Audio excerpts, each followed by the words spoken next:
warahmatullahi wabarakatuh. Bismillahirrahmanirrahim. Alhamdulillahirabbil alamin. Wa bihi nasta'inu ala umuri dunya waddin. Wassalatu wassalamu ala asyrafil anbiya'i wal mursalin sayyidina Muhammadin wa ala alihi washabihi ajmain. Amma ba'du. Sholawat beserta salam semoga tetap tercurah limpahkan kepada junjungan kita Nabi besar Nabi Muhammad SAW yang telah membawa kita dari zaman jahiliyah menuju zaman yang terang benderang ini. Yang saya hormati pengasuh Pondok Pesantren Zainul Hasan Genggong, yakni Kiai Haji Muhammad Hasan Mutawakil Allah SHMM. Yang saya hormati Rektor Universitas Islam Zainul Hasan Genggong, yakni Bapak Dr. Abdul Aziz Wahab MAG. Yang saya hormati Dekan Fakultas Tadris Umum, yakni Ibu Wahyu Lestari MPD. Yang saya hormati Ketua Program Studi Tadris Matematika, yakni Ibu Eka Rahayu MPD.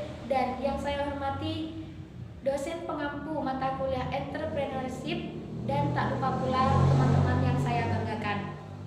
Baiklah, di sini saya akan menjelaskan tentang ruang lingkup disiplin ilmu kewirausahaan, di mana ruang lingkup disiplin ilmu kewirausahaan ini dibagi menjadi 5. Yang pertama itu disiplin ilmu kewirausahaan, yang kedua itu objek studi kewirausahaan, yang ketiga perkembangan disiplin ilmu kewirausahaan, yang keempat hakikat kewirausahaan, dan yang kelima kewirausahaan dilihat dari berbagai sudut pandang.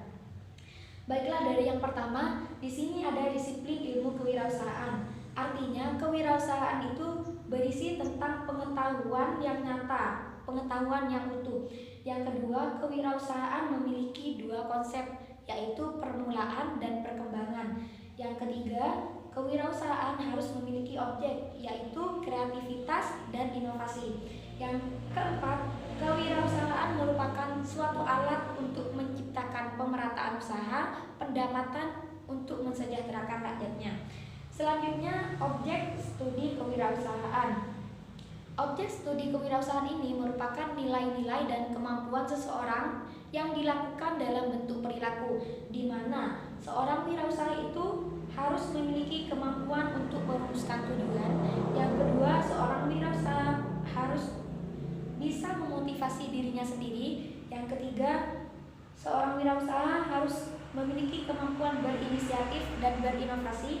Yang keempat, seorang wirausaha harus mampu mengatur waktu. Dan yang terakhir, seorang wirausaha itu harus bisa memanfaatkan suatu pengalamannya, baik itu pengalaman buruk dan pengalaman yang baik. Selanjutnya, perkembangan disiplin ilmu kewirausahaan. Pada tahun 1755, Richard Couthilson ini mengatakan bahwa wirausaha merupakan seseorang yang mampu menanggung resiko. Pada tahun 1922, Sam Peter ini mengatakan bahwa wirausaha itu merupakan seseorang yang memiliki keberanian untuk menanggung resiko. Dan pada tahun 1944 dan pada tahun 1994, Peter F. Drucker ini mengatakan bahwa wirausaha merupakan seseorang yang memiliki kreativitas dan inovasi untuk menciptakan suatu hal yang baru. Dan pada tahun 1995, Peter Hisrich ini mengatakan bahwa wirausaha itu merupakan kemampuan penerapan dari suatu kreativitas dan inovasi untuk menciptakan suatu hal yang baru dalam mensejahterakan rakyatnya.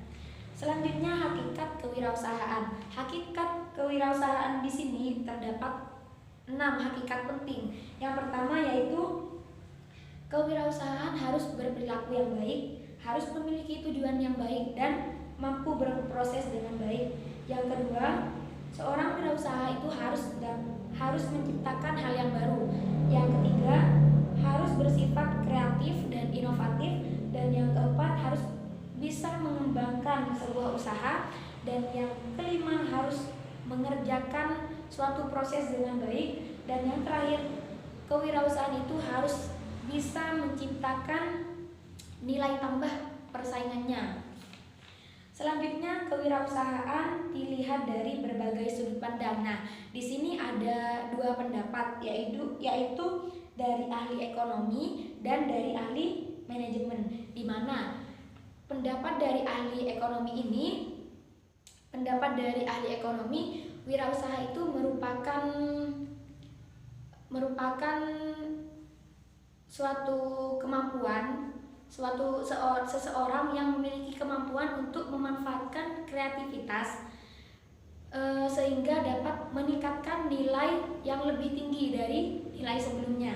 Sedangkan menurut ahli manajemen di sini, wirausaha itu merupakan kemampuan seseorang dalam menciptakan hal yang baru untuk mensejahterakan rakyatnya.